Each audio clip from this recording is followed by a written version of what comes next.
welcome back to my film and TV channel. Hope you're all staying safe and well. We're on Netflix today and we're looking at what they describe as an epic space opera film. There you go.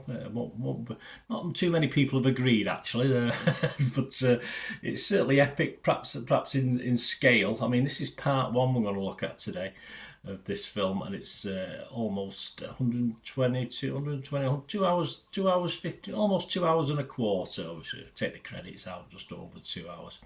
So we're going to have a look today at Rebel Moon, Part 1, A Child of Fire. Please, if you're new to the channel, push that subscribe button, push the bell notifications. Everything film and TV, I love all types of films, so you get a wide range on this channel. So I hope you enjoy my little review and a little point of view from other people, other organisations, critics and the public, etc. as well.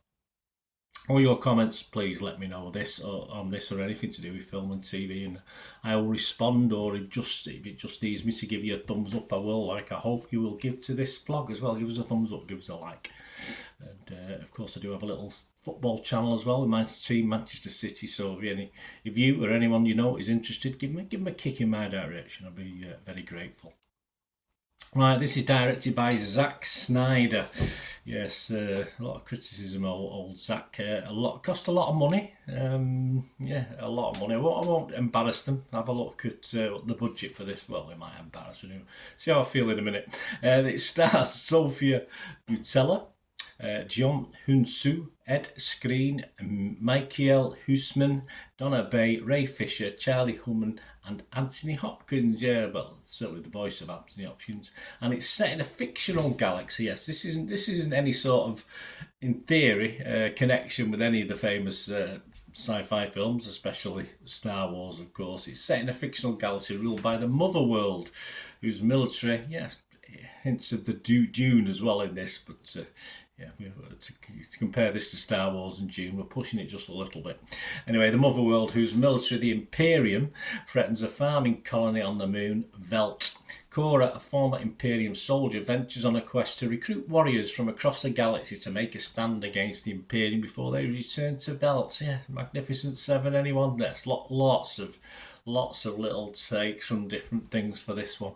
It had a limited theatrical release in the United States on December the 15th and it was released on Netflix on December the 21st, 2023. So I'm recording this on December the 24th, 2023, early in the morning. So I won't say what time, but I'm up bright and early. It's Christmas Eve.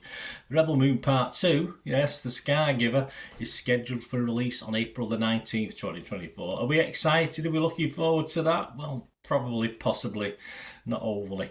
So these are the scores as at that date, just early on the 24th of December. Rotten Tomatoes, just 23% positivity, so pretty poor. 124 critics, an average rating of just 4.2 out of 10. 29 fresh, but 95 rotten. The consensus reads, Rebel Moon Part 1 proves Zack Snyder hasn't lost his visual flair. I have to agree. But eye candy isn't enough to offset a storyline made up of various sci-fi fantasy tropes, indeed. Metacritic, the other site we're looking at, just 31 out of 100, so it's not going down too well, is it? Based on 36 critics, 0 positive, 20 mixed, and 16 negative.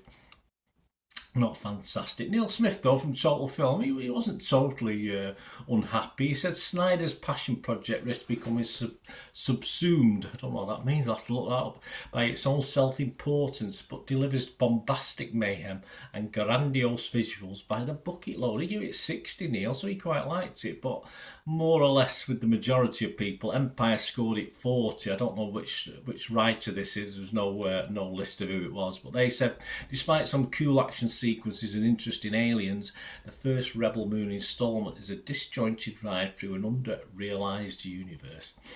About the public, well, the public are a bit kinder to it. Metacritic users give it my sort of watchable score of 6 out of 10. The Rotten Tomatoes audience give it 3.6 out of 5. So, 69% positivity. That averages out at 7.2 out of 10. So they thought it was okay. Internet Movie Database, though, just over 16,000 scores and reviews. and it's getting just under that magical 6. So, as I said, the critics hate it, the public are not overly convinced it's that bad. But Internet Movie Database, 5.9 out of 10. That brings me on to me. I mean, of course, season watchers. I probably class myself as a season watcher of this. We'll see lots of elements of so many other sci-fi films and adventure films, if you like. And it's hard not to think that this isn't just an offshoot of Star Wars, for instance, one of their franchise films. As a film to watch with family, it sort of fails as the occasional brutality is thrown in for this. Yeah, so younger watchers probably you want to cover their eyes up or key moments, but it is sort of really aimed at adults, or at least young adults. But that market, sadly, for this film has seen it all before and done a lot better. So it's going to struggle in comparison to better alternatives. I mean, George Lucas, Akira Kurosawa have done this so much better, of course, and it just makes you want to go back and watch one or two of those them guys' films. The CGI I thought was alright. I was quite happy with the CGI. I thought it was pretty good, despite it being a familiar story. And I liked the main baddie as well. I thought it was okay. It's, a bit stereotypical, but I thought it was alright. I liked him. Liked him in a bad way, of course. And the good guys, though, yeah, I wasn't convinced. The good guys are all a little bit preachy. As we collect these warriors, they're all a bit, yeah, to me, I'm not really that bothered about them. As a straight-to-streaming effort, there's a lot worse than this. But yes, I will tell you how much this cost. Apparently the budget for this, and I think it was just for this, I don't think it was for the second one as well, but it could have been. They may have shot them both together. Is at $166 million. That's a hell of a lot to recoup on the quality of this film based on what we've seen so far. But I think for that sort of price, it should have offered a little bit more uniqueness and storytelling, rather than just go over what we've all seen before. It is, for me, it's a sort of modern take. If you're old like me, we remember when we had Saturday morning pictures. I hated it because it was far too noisy. I used to like going to the cinema and watching a film in the peace and quiet and enjoying it. I didn't want kids screaming left, right and centre, things being thrown all over the place. So yeah, Saturday mornings used to go, and things like Buck Rogers were on and various little shorts. But for me, this is something that could have been split to 5 episodes. It'd be a modern day take on the Saturday morning watch, if you like. If you could edit a couple of the nasty sequences out as well. But yeah, it's sort of, for me as adults, those scenes sort of made me cringe rather than be shocked by them or sort of get the old heart pumping. They were sort of unnecessary with the whole style of the actual film itself.